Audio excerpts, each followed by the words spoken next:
Thundering Nipple.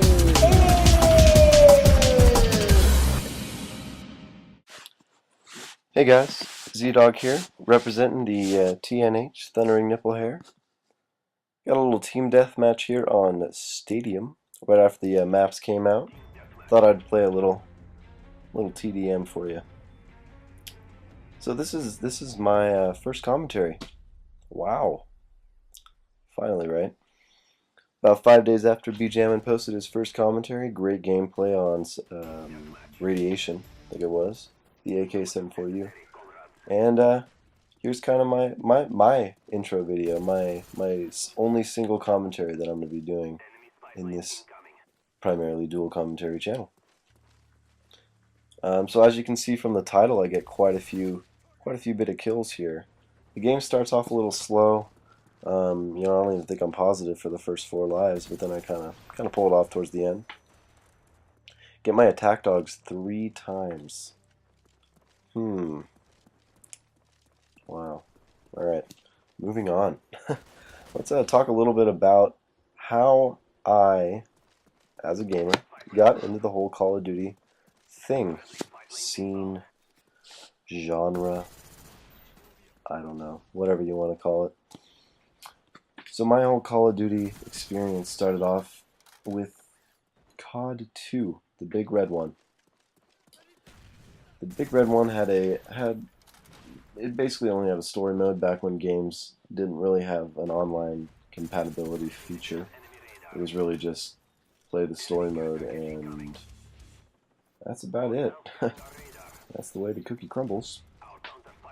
So I played the big red one story about 3 times, and all life stopped while I was playing that story mode.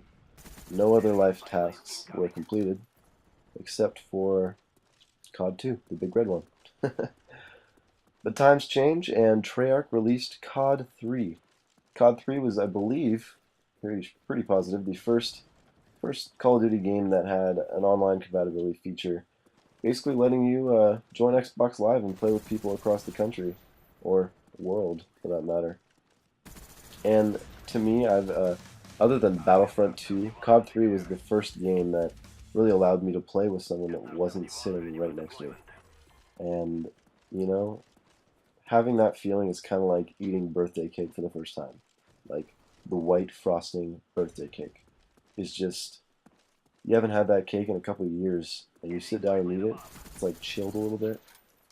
Wow, that cake is going to drive you insane.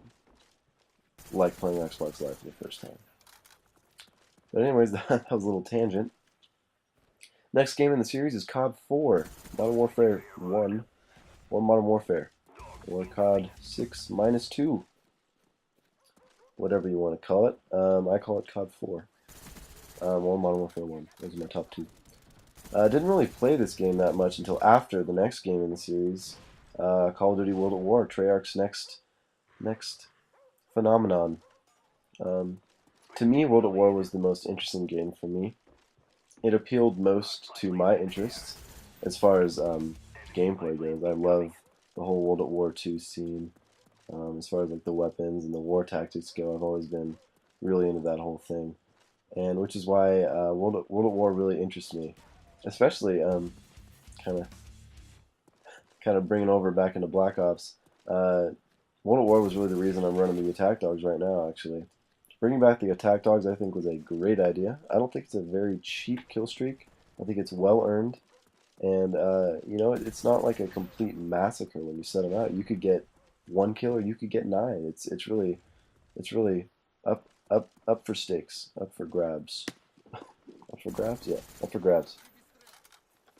But times change once again, and Infinity Ward jumps in and releases their Modern Warfare 2. Definitely played this game a hefty amount.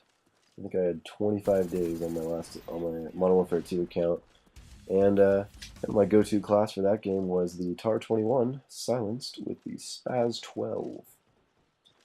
That class was a little bit of destruction, not gonna lie. But yeah, that's Modern Warfare 2 for you. And then Black Ops. Treyarch released a little sneak preview with the whole slow motion AUG busting through the window, killing stuff and people, and papers flying, and there's a spaz on the ground, and I watched that preview a little bit too much. And you know, as soon as I saw that preview, I knew I was going to be hooked on this game, and I knew all life, as we know it, would stop once again, as it did for the big red one. Black Ops would be its replacement.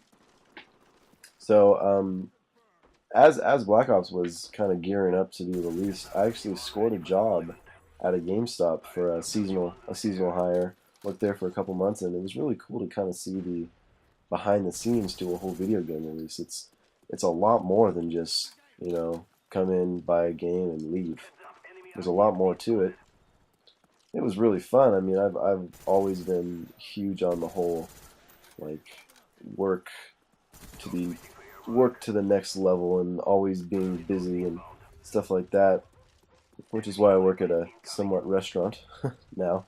I just love the thrill of working constantly, and you know, it makes me feel good. It makes that adrenaline get going, and it's awesome. So yeah, that was kind of Black Ops. There's a lot of things that I do like about Black Ops, and a lot of things I don't. But we'll save that for another commentary. Let's talk a little bit about the gameplay here. So, as I said earlier, it's a team deathmatch on Stadium. This is actually the second or third time I've played the map. This is literally like the day after these maps came out. I kind of was just exploring. I usually don't buy the new maps right when they come out. I usually wait a couple weeks because, you know, a new map on this game, especially a Call of Duty game, provides an extremely high opportunity for campers and kind of people that just like to run not so legit classes. Kind of allows them the opportunity to take advantage of the situation and be extremely annoying, like these guys, for instance. I've been searching for them, and you know, little do I know, there's two of them up there, and I'm dead.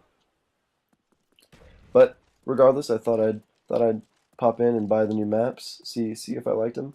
At this time, I didn't really like the map, but after this game, I did have a newfound enjoyment for a little bit of destruction on Stadium.